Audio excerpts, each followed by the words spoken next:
வணக்கம். இன்றைய முக்கிய செய்திகள். புதுச்சேரியில் குடிநீர் விவகாரத்தில் முதலமைச்சர் ரங்கசாமி எந்தவித நடவடிக்கையும் எடுக்காமல் அலட்சியமாக இருந்து வருவதாக சமூக ஆர்வலரும் தொழிலதிபரும் தேசிய மக்கள் மன்ற நிறுவனருமான திரு ஜோஸ் சார்லஸ் மார்டின் அவர்கள் பகிரங்கமாக குற்றம் சாட்டியுள்ளார். புதுச்சேரி உருளையன்பேட்டை மற்றும் நெல்லித்தோப்பு தொகுதிகளில் விநியோகிக்கப்பட்ட கழிவுநீர் கலந்த குடிநீரை குடித்தால் வயிற்றுப்போக்கு உள்ளிட்ட நோய்களால் உடல்நலம் பாதிக்கப்பட்ட கோவிந்தசாலையை சேர்ந்த பூசைமுத்து, காமராஜர் வீதி பார்வதி, பாரதிபுரம் கோவிந்தசாமி ஆகிய 3 பேர் கடந்த 8ஆம் தேதி உயிரிழந்தனர். இவர்களின் குடும்பத்தினரை நேரில் சந்தித்து ஆறுதல் கூறிய பிரபல தொழிலதிபர், சமூக ஆர்வலர் ஜோஸ் சார்லஸ் மார்டின் உயிரிழந்த 3 பேர் குடும்பத்தினருக்கும் தலா 1 லட்சம் ரூபாய் நிதி உதவியை வழங்கினார்.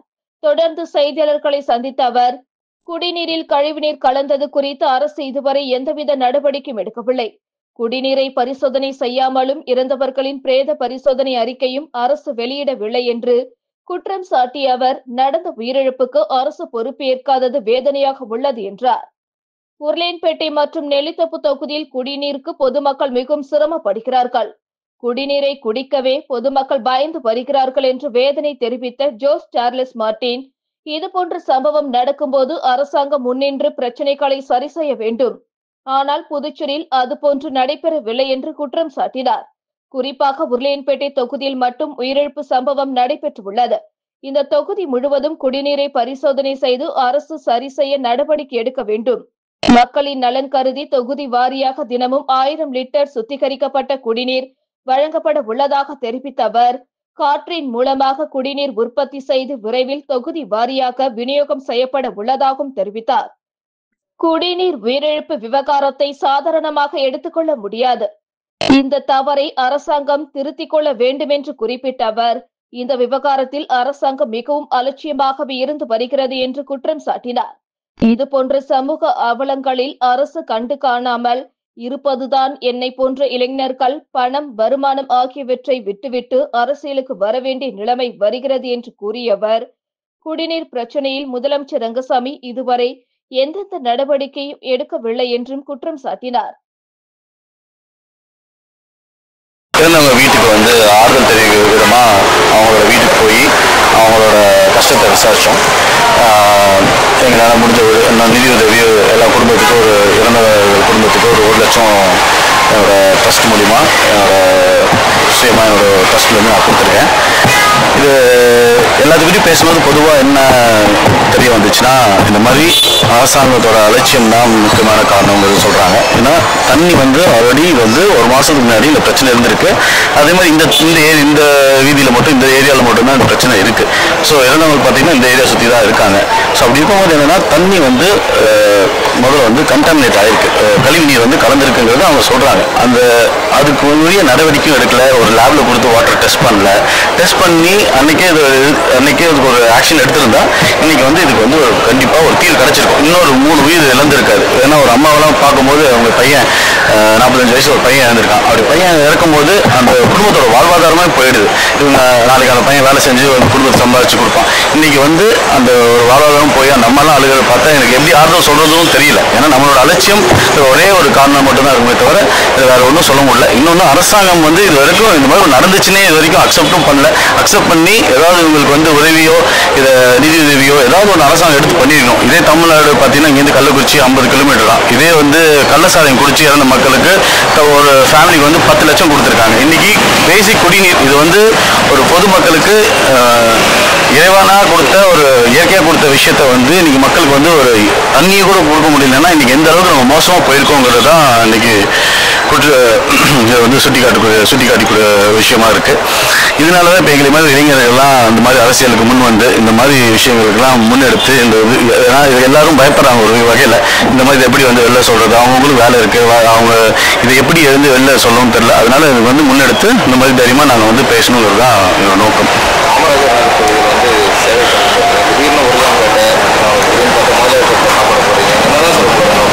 இல்லை, அது அரசியல் கண்டிப்பாக நான் ஒரு அன்றைக்கு டைம் சொல்கிறேன். அந்த டைமில் நான் டீட்டெயிலாக சொல்கிறேன். தனியாக ஒரு இயக்கமாக ஆரம்பிச்சு நோக்கம் என்ன? பாஜக உங்களை விரும்பலையா? நீங்கள் தனியாக செயல்பட எனக்கு என்ன பொதுவாக பொதுவாக எல்லா பாண்டிச்சேரிக்கு எல்லா மக்களுக்கும் செய்யணுங்கிறது என்னோட விருப்பம். அது வந்து என்னோட வந்து ஒரு இடத்தையோ ஒரு இதில் குறி பண்ணுங்கிற விஷயம் இல்லை. ஸோ இது வந்து பொதுவாக எல்லாத்துக்கும் பண்ணணுங்கிறது வந்து அரசியல் வந்து அல்ல கண்டிப்பாக அரசியல் வந்து நான் கண்டிப்பாக அது ஒரே நேரம் வரும்போது நான் அதை ப்ரீஃப் இன்னைக்கு அது இன்னும் நான் வரும்போது நான் சொல்கிறேன். இப்போ வந்து நான் பேச வேண்டிய விஷயம் வந்து நம்ம வந்து இந்த குடும்பம் இறந்துருக்காங்க, உயிர் இருந்திருக்காங்க. ஸோ அந்த விஷயமா இன்னைக்கு வந்திருக்கோம். அதனால இந்த விஷயத்தை நம்ம பேசுவோம். ஏன்னா உயிரிழப்பு வந்து நம்ம எதையும் கொடுத்தோ நம்ம அதை வந்து அரசியலாக்கணும் முடியாது. ஏன்னா இந்த சப்ஜெக்ட்ல இந்த நேரத்தில் வந்து வந்து லேண்ட் ப்ரொவைட் பண்ணி ஒரு கொடுக்குறேன்னு சொல்லியிருந்தோம். ஆமாம், இப்போ எல்லா விஷயத்துக்கும் இதுக்கப்புறம் ஜஸ்ட் சார்ஸ் மாட்டிங் குரல் கொடுப்பேன். இல்லை கண்டிப்பாக எல்லாத்துக்கும் நானே நின்று குரல் கொடுப்பேன். எதிர்ப்பான கருத்துக்களே குறைச்ச தெரிவிச்சுட்டு வரேன். இல்லைங்க, எதிர்ப்புனா அவங்க வேலை செய்யலைங்கிறத தான் நான் சொல்லிட்டு வரேன். ஏன்னா வேலை செஞ்சிருந்தா எதிர்ப்பு எதுவும் இல்லைன்னா நான் சொல்லணும்னு அவசியம் இல்லை. ஏன்னா அவங்க பண்ண விஷயங்கள் வந்து அந்த மாதிரி இருக்கனால யாரும் வாய்ஸ் கொடுக்கல. இன்னைக்கு வந்து இப்படி நடந்திருக்குன்னா இது வரைக்கும் இந்த மாதிரி நடந்துச்சுன்னு அக்செப்ட் பண்ணல. அவங்க வேற ஏதோ மூலியமா இறந்துட்டாங்கிற மாதிரி நியூஸ் ஸ்பெகுலேட் பண்றாங்க. இதெல்லாம் வந்து பிரேக் பண்ணணும். இந்த மாதிரி ஒரு விஷயம் நடந்துட்டு இருக்கு. பாதிக்கப்பட்ட மக்களுக்கு கண்டிப்பா உதவணுங்கிறது தான் மெயின் நோக்கம். ஆதரவு தெரிவிக்கிற அமைச்சருக்கு வந்து இன்னும் இலாக்கா கொடுக்கல. உங்களை முன்னிறுத்ததுனால அவருக்கு இலாக்கா கொடுக்கல. அரசியல்லேருந்து நான் என்ன சொன்னேன், தனியாக ஒரு நாள் அது கண்டிப்பாக நான் எங்கேயும் போகிறதில்ல, இங்கே தான் இருப்பேன். கண்டிப்பாக நான் அது அன்னைக்கு வரும்போது நான் நான் கொடுப்பேன். பாஜக அமைச்சர்கள், எம்எல்ஏக்கள், சுயேட்சைகள் எல்லாமே உங்க கூட ஒன்றிணைந்து தான் பண்ணுறாங்க. ஆமாம், அதாவது உங்க கூட ஒன்றிணைந்து பண்ணன்றதுனால அவங்க மேல் நடவடிக்கை எடுக்கப்படும்னு சொல்லிட்டு பாஜக தலைவர் சொல்லியிருக்காரு. எப்படி பார்க்குறீங்க? இப்போ அவங்க உங்க கூட வரதுக்கு பயம் இருக்கும்ல. பண்ணிட்டு இருக்கீங்க, அவங்க நல்லது பண்ணுறேன். சரி, நல்லது பண்ணணும் எல்லாருமே. அது அதில் வந்து அவங்க உங்க கூட இருக்காங்க. அவங்க கட்சியிலாக நீங்கள் வந்து விமர்சித்து பண்ணுறீங்க, அவங்க ஆட்சியை விமர்சித்து பண்ணுறீங்க. எப்படி அவங்க உங்க கூட இணைந்து பணியாற்ற முடியும்? அது அவங்க தான் முடிவு எடுக்கணும். பட் நான் வந்து அதுக்காக நான் மக்களுக்கு குரல் கொடுக்க நிப்பாட போகிறதில்லை. ஏன்னா தப்பு நடந்தால் நல்ல அதை பார்த்துட்டு சும்மா இருக்க முடியாது. நான் தப்பு நடந்தால் நான் கண்டிப்பாக சுட்டி காமிப்பேன். அது எங்கேயோ குரல் கொடுக்கணும், குரல் கொடுத்து தான் தீருவேன். நடவடிக்கை கூட வரங்கிற ஒரு காரணத்தால் அவங்க மீது நடவடிக்கை எடுத்தால் அன்றைக்கி அதை பார்க்கலாம். அதாவது நம்ம அன்றைக்கி அதை சந்திச்சுக்கலாம். இன்றைக்கி வந்து அது டூ ஏர்லி. இப்போ வந்து நம்ம அதை பற்றி நம்ம பேசுறது வந்து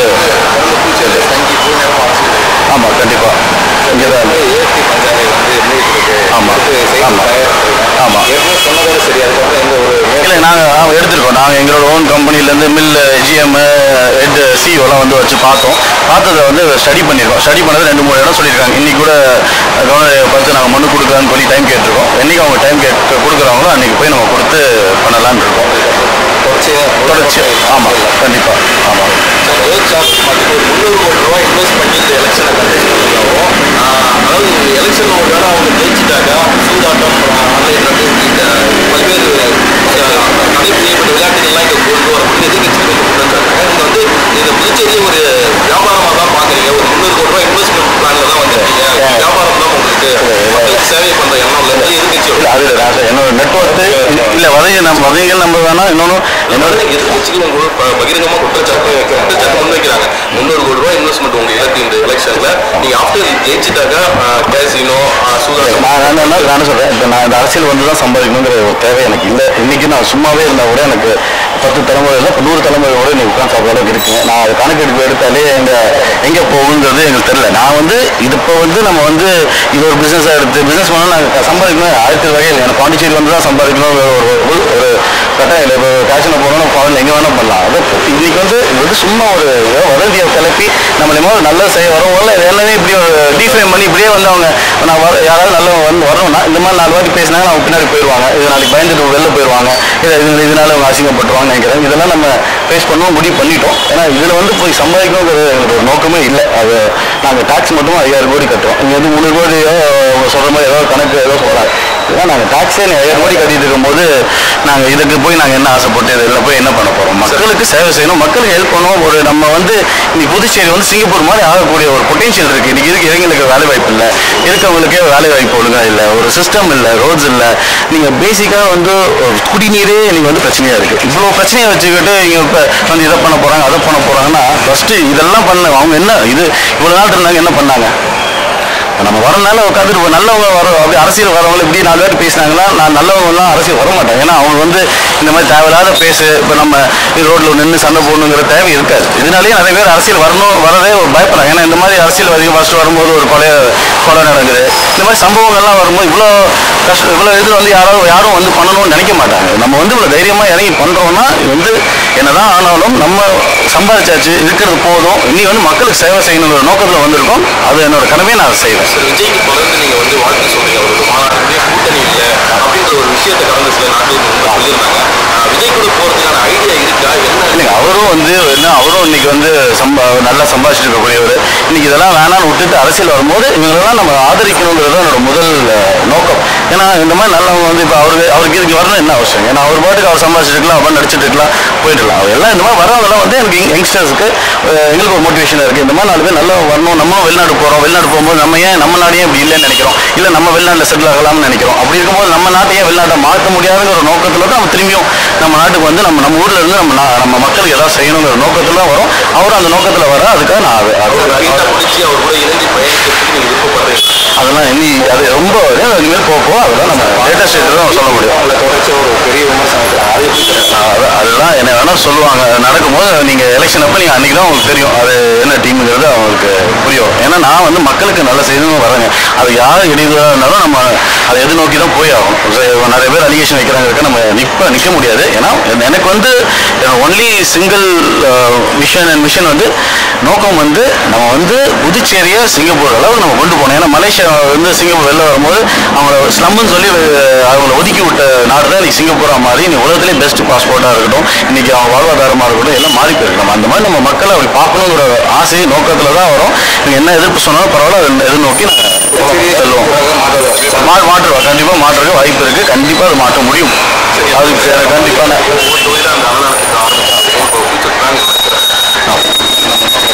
இன்னும் எங்களால் முடிஞ்ச அளவுக்கு தொகுதி எல்லாம் ஐடென்டிஃபை பண்ணிட்டுருக்கோம். இடம் எங்களுக்கு மண்டபம் அந்த மாதிரி மண்டபத்தை ஐடென்டிஃபை பண்ணிட்டு இருக்கோம். எந்தெந்த ஏரியாவில் இடம் இருக்குன்னு பார்க்குறோம். நான் பொதுவாக 30 தொகுதியில் எல்லா இடத்துலையும் மக்களுக்கு சேவை செய்து வந்திருக்கேன். அப்படி இருக்கும்போது எல்லா தொகுதியும் நம்ம எல்லா மக்களையும் தான் நம்ம எல்லாத்தையும் ஒரே நோக்கத்தில் தான் பார்ப்போம். தேர்தலுக்காக இந்த சேவையை தேர்தல் முடிவு தொடரும் சார். தேர்தல் முடிவு கண்டிப்பாக தொடரும். மாண்புமிகு பாரத பிரதமர் திரு நரேந்திர மோடி அவர்களின் 75வது பிறந்த நாளை முன்னிட்டு காமராஜ் நகர் தொகுதி சட்டமன்ற உறுப்பினர் அலுவலகத்தில் அமைச்சர் திரு ஜான்குமார் அவர்கள் பாரதிய ஜனதா கட்சி கொடியேற்றி தொண்டர்களுக்கு இனிப்புகள் வழங்கினார். மாண்புமிகு பாரத பிரதமர் திரு நரேந்திர மோடி அவர்களின் 75வது பிறந்தநாள் விழா இன்று நாடு முழுவதும் உள்ள பாரதிய ஜனதா கட்சி தொண்டர்களால் வெகு விமர்சையாக கொண்டாடப்பட்டு வருகிறது.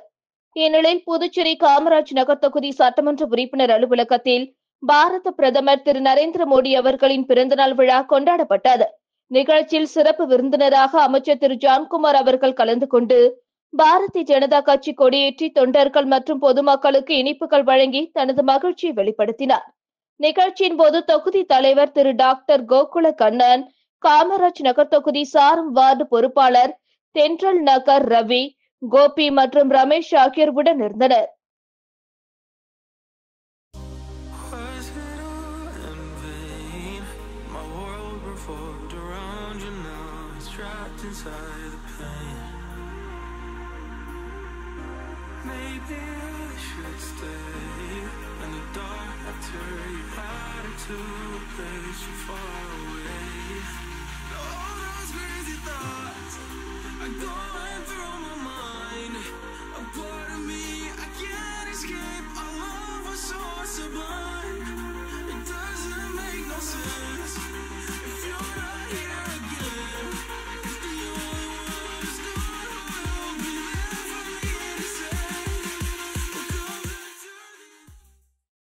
இன்று தனது 75வது பிறந்த நாளை கொண்டாடும் பாரத பிரதமர் மாண்புமிகு திரு நரேந்திர மோடி அவர்களுக்கு தேசிய மக்கள் மன்ற நிறுவனர் திரு ஜோஸ் சார்லஸ் மார்டின் அவர்கள் வாழ்த்து தெரிவித்துள்ளார்.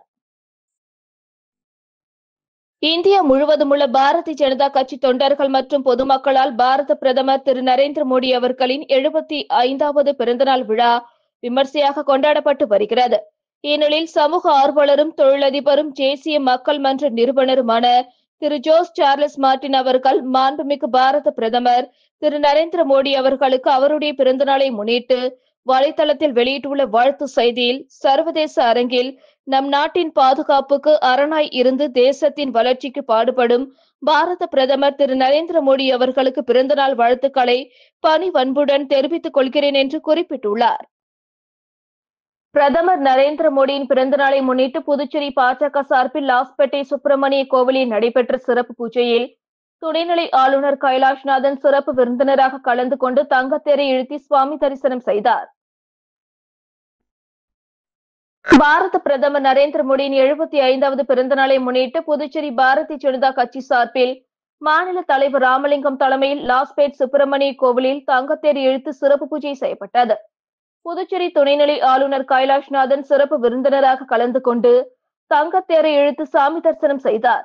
நிகழ்ச்சியில் உள்துறை அமைச்சர் நமச்சிவாயம், பாராளுமன்ற உறுப்பினர் செல்வ கணபதி, சட்டமன்ற உறுப்பினர்கள் கல்யாண சுந்தரம், செல்வம், தீப்பாய்ந்தான் உள்ளிட்ட ஏராளமான பாஜகவினர் பங்கேற்றனர். தொடர்ந்து இந்திரா காந்தி அரசு பொது மருத்துவமனையில் நடைபெற்ற இரத்த தான முகாமை துணைநிலை ஆளுநர் கைலாஷ்நாதன் தொடங்கி வைத்தார். இரத்த தான முகாமில் 100க்கும் மேற்பட்டோர் இரத்த தானம் வழங்கினார்கள். மங்களம் தொகுதியில் உள்ள கோயில் திருப்பணிக்கு புதுவை முதல்வர் ரங்கசாமி ரூபாய் 16.7 லட்சம் நிதி வழங்கினார். மங்களம் தொகுதிக்குட்பட்ட அரியூரில் அமைந்துள்ள அருள்மிகு தாமரை அங்காள பரமேஸ்வரி கோயில் திருப்பணிக்காக இந்த நிதியை முதல்வர் ரங்கசாமி கோயில் நிர்வாகிகளிடம் வழங்கினார். புதுச்சேரி சட்டப்பேரவை வளாகத்தில் உள்ள முதல்வர் ரங்கசாமி அலுவலகத்தில் நடந்த இந்த நிகழ்ச்சியில் வேளாண் துறை அமைச்சர் ஜெயக்குமார், துணை மாவட்ட ஆட்சியர் குமரன், கோயில் அறங்காவலர் குழுவினர் மற்றும் கோயில் நிர்வாகிகள் இந்நிகழ்ச்சியின் போது உடனிருந்தனர்.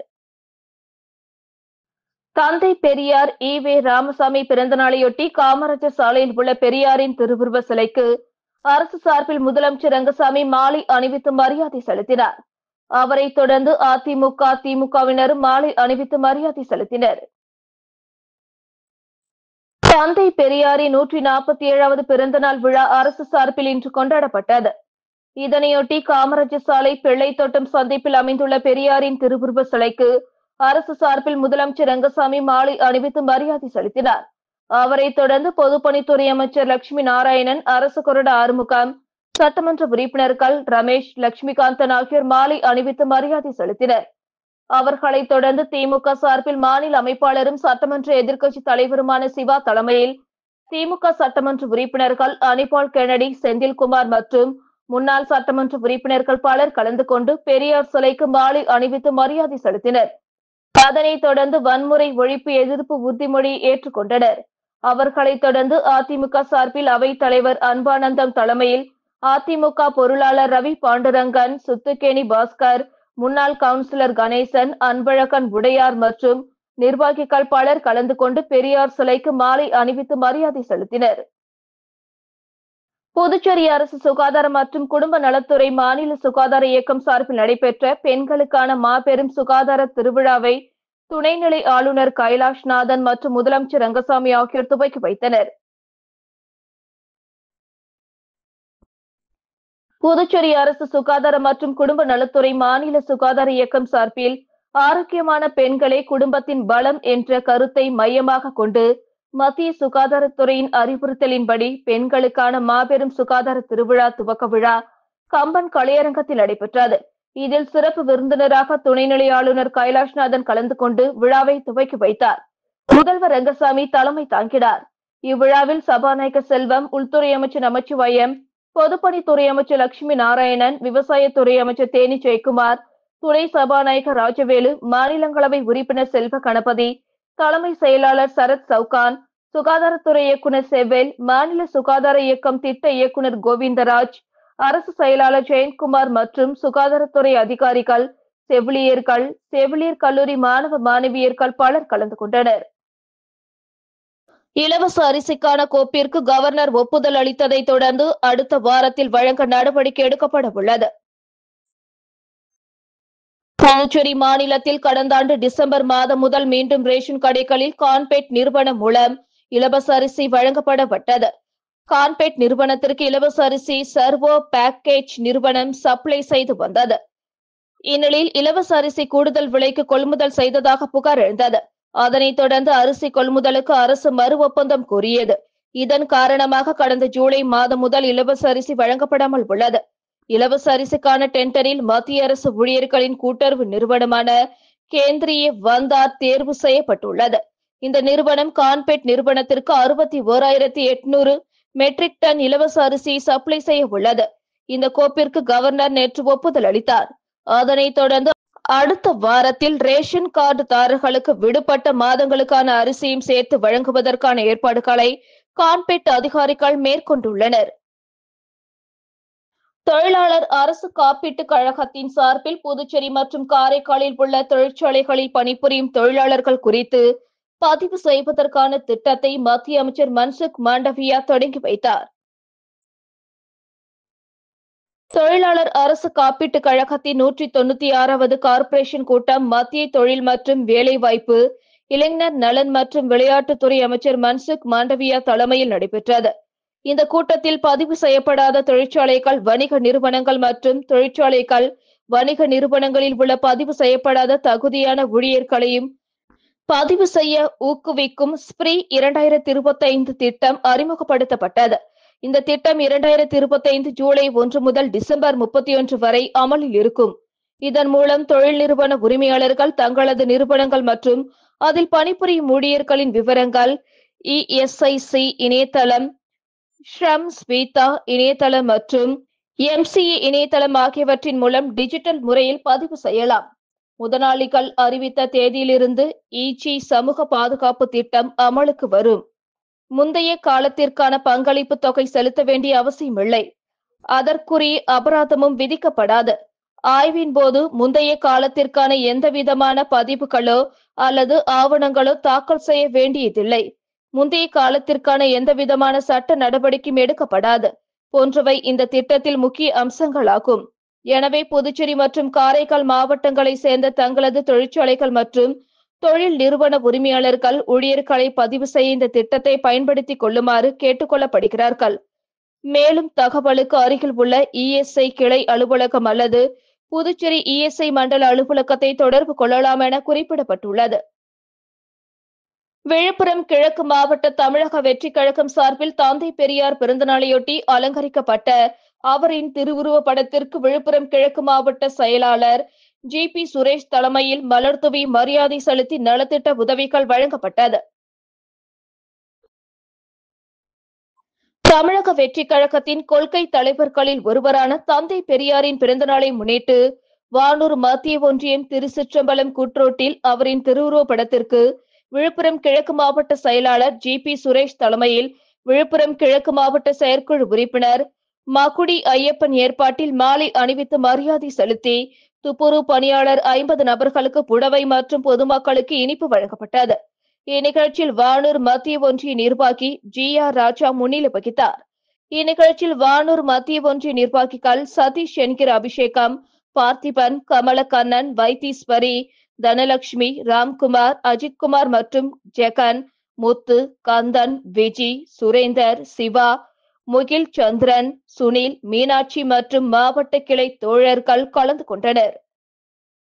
திருபுவனை தொகுதிக்குட்பட்ட செல்லிப்பட்டில் ரூபாய் 46.20 லட்சம் செலவில் சாலைகள் மேம்படுத்தும் பணியை அங்காளன் MLA தொடங்கி வைத்தார். மண்ணாடிப்பட்டு கொம்யூன் பஞ்சாயத்து நிதியில் திருபுவனை தொகுதி செல்லிப்பட்டு கிராமத்தில் 46.20 லட்சம் ரூபாயில் ரெட்டியார் நகரில் உட்புற சாலைகளை மேம்படுத்துதல் மற்றும் பிள்ளையார் கோவில் வீதியில் சாலை மேம்படுத்தும் பணிக்கான பூமி பூஜை நடந்தது. அங்காளன் MLA தலைமை தாங்கி பூமி பூஜை செய்து பணிகளை தொடங்கி வைத்தார். மண்ணாடிப்பட்டு கொம்யூன் பஞ்சாயத்து ஆணையர் எழில்ராஜன் முன்னிலை வகித்தார். உதவி பொறியாளர் மல்லிகார்ஜுனன், இளநிலை பொறியாளர் மனோகரன், ஒப்பந்ததாரர்கள் தனசேகர், பழனிவேல் உட்பட பலர் கலந்து கொண்டனர்.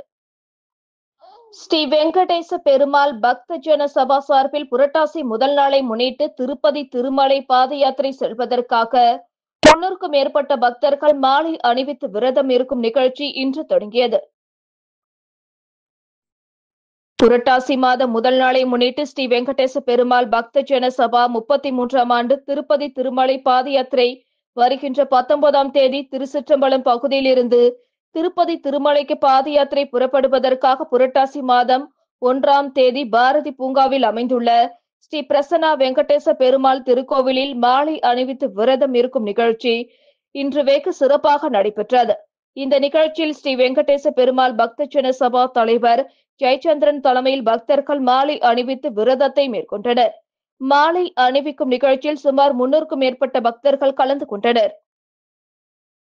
திருப்பதியில் நடைபெறும் புரட்டாசி பிரம்மோற்சவத்திற்கு பிஆர்டிசி சார்பில் சிறப்பு பேருந்து இயக்கப்படுகிறது.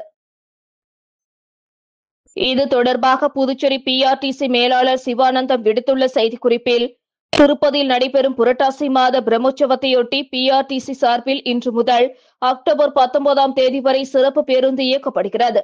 இந்த சிறப்பு பஸ் தினசரி இரவு 9:30 மணிக்கு புதுச்சேரி பஸ் நிலையத்திலிருந்து புறப்படும்.